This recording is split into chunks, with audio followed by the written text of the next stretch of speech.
दोस्तों, दान को बहुत बड़ा पुण्य माना जाता है। मान्यता है कि दान करने से मनुष्य के कई पाप मिट जाते हैं और मृत्यु के बाद स्वर्ग की प्राप्ति होती है। ये तो आप जानते ही हैं कि धार्मिक स्थलों पर दान करने की महत्वता तो बहुत समय से है, लेकिन घर के द्वार पर आए भिक्षु को खाली हाथ लौटाना अनर्थ के समान हो सकता है। शास्त्रों के अनुसार 4 लोगों को यदि खाली हाथ लौटाया जाए तो भाग्य दुर्भाग्य में बदल जाता है, घर में आने वाली खुशियों में दोष आ जाता है। आइए जानते हैं कि वो कौन है जिन्हें भूल से भी आपको द्वार से खाली हाथ नहीं भेजना है। लेकिन उससे पहले अगर आप चाहते हैं कि माता लक्ष्मी का आशीर्वाद आप पर सदैव बना रहे तो इस चैनल को सब्सक्राइब करें, वीडियो को लाइक करें और कमेंट में जय मां लक्ष्मी ज़रूर लिखें। तो चलिए बढ़ते हैं अपने विषय की ओर। नंबर 1, किन्नर। किन्नर से ज़्यादातर लोग दूर ही रहना चाहते हैं, लेकिन किन्नर यदि आपके घर, कार्यालय या फिर दरवाजे पर मांगने के लिए आए तो उसे खाली हाथ भेजने की भूल ना करें। ऐसा माना जाता है कि किन्नरों को दान करने से कुंडली का बुध ग्रह का दोष खत्म होता है। ज्योतिष शास्त्र के अनुसार किन्नरों को बुध ग्रह का प्रतीक माना गया है। यही नहीं, उनके साथ किया गया व्यवहार हमारे जीवन पर गहरा प्रभाव भी डालता है। इसलिए भूलकर भी कभी किन्नरों का अपमान नहीं करना चाहिए।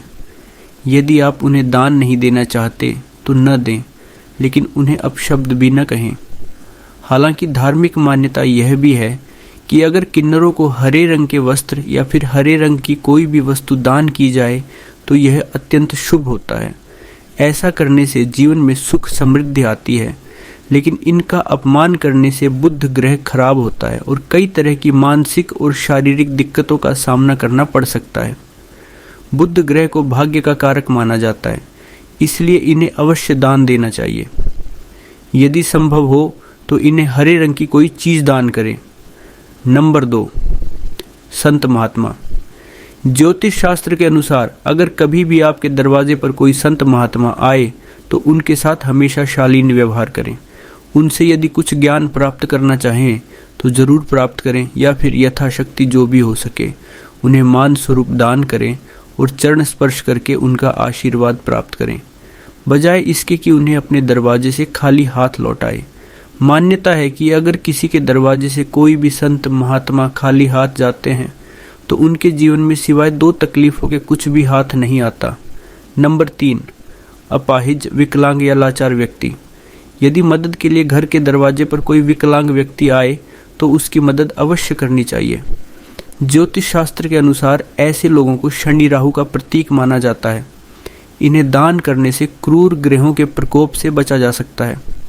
ज्योतिष शास्त्र में बताया गया है कि कुंडली में शनि दोष हो तो जीवन में 2 तकलीफें लग ही रहती हैं।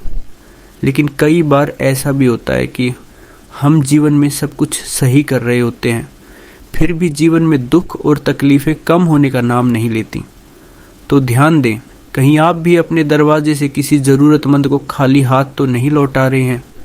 यदि ऐसा है तो ध्यान रखें कि कभी भी ऐसा न करें, क्योंकि दिव्यांग जनों को राहु और शनि देव का प्रतीक माना गया है और इन्हें कभी भी दरवाजे से खाली हाथ नहीं लौटाना चाहिए।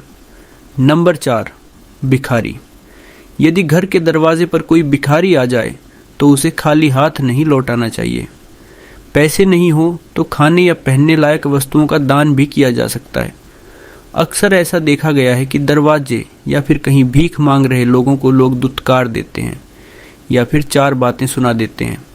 लेकिन धर्मशास्त्र की माने तो आप किसी को दान करें या न करें, लेकिन उसे दुत्कारना बिल्कुल भी सही नहीं होता। मान्यता है कि ऐसा करने से हमारे संचित पुण्य भी नष्ट हो जाते हैं। इसलिए धर्मशास्त्रों के अनुसार कभी भी अपने दरवाजे से किसी मांगने वाले को खाली हाथ न लौटाएं।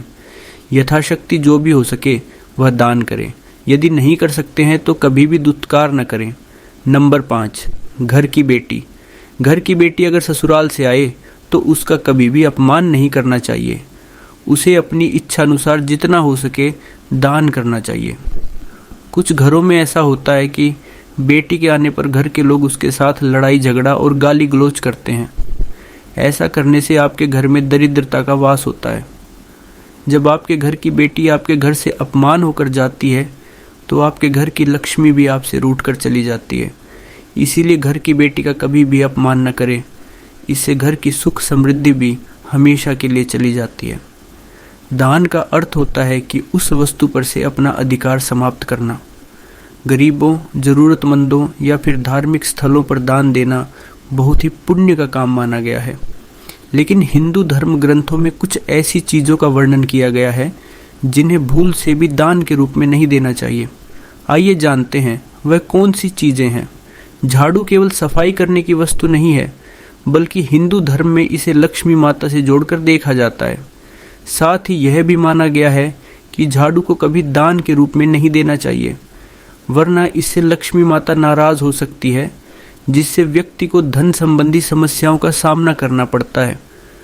शास्त्रों में बताया गया है कि कभी भी नुकीली चीज़ों जैसे चाकू, छुरी, सुई या कैंची जैसी चीज़ों का दान नहीं करना चाहिए। धार्मिक दृष्टि से ऐसा करना बिल्कुल भी शुभ नहीं माना जाता। मान्यताओं के अनुसार इससे गृह क्लेश की स्थिति बनने लगती है। हिंदू मान्यताओं के अनुसार शनिदेव को तिल या सरसों के तेल का दान करने से शनिदेव की कृपा प्राप्त होती है। लेकिन इस बात का ध्यान रखना चाहिए कि दान में कभी भी इस्तेमाल हुआ तेल या फिर खराब हो चुका तेल नहीं देना चाहिए। इससे शनिदेव रुष्ट हो सकते हैं, जिससे जीवन में परेशानियां बढ़ सकती हैं। हमेशा अपनी क्षमता के अनुसार हो दान करना चाहिए। किसी ज़रूरतमंद को भोजन का दान देते समय इस बात का ध्यान रखें कि भोजन बासी या खराब नहीं होना चाहिए। ऐसा भोजन दान के रूप में देने से इसका कोई पुण्य नहीं मिलता, बल्कि इसके विपरीत परिणाम मिल सकते हैं। अब जानते हैं दान कब नहीं करना चाहिए और क्यों। घर में जब किसी की मृत्यु हो जाती है तो घर के सदस्य उस व्यक्ति के सामान को दान कर देते हैं, लेकिन शास्त्रों के अनुसार किसी की मृत्यु के बाद मृत व्यक्ति की वस्तुएं 1 साल पूरा हो जाने के बाद ही किसी को दान में देनी चाहिए। 13वीं तिथि के दिन भी ब्राह्मण को भोज कराना चाहिए, लेकिन दान नहीं करना चाहिए। शास्त्रों के अनुसार सूर्यास्त के बाद का समय शुभ नहीं होता है, तो सूर्यास्त के बाद किया गया दान देवी देवता नहीं बल्कि बुरी शक्तियों को जाता है। इसीलिए सूर्यास्त के बाद दान नहीं करना चाहिए। अगर कुंडली में ग्रह अशुभ स्थिति में हो तो दान न करें। ग्रह की स्थिति सुधारने के लिए आप पूजा करा सकते हैं। वहीं शनि, राहु और चंद्रमा के कमज़ोर होने के दौरान भी दान नहीं करना चाहिए। माना जाता है कि दान करने से ये तीनों ग्रह अशांत और अशुभ हो जाते हैं। आपको दी गई जानकारी कैसी लगी ज़रूर बताएं। अगर आप चैनल पर नए हैं तो चैनल को सब्सक्राइब कर लें, वीडियो को लाइक और शेयर ज़रूर करें और कमेंट में जय माँ लक्ष्मी लिखना बिल्कुल न भूलें। धन्यवाद।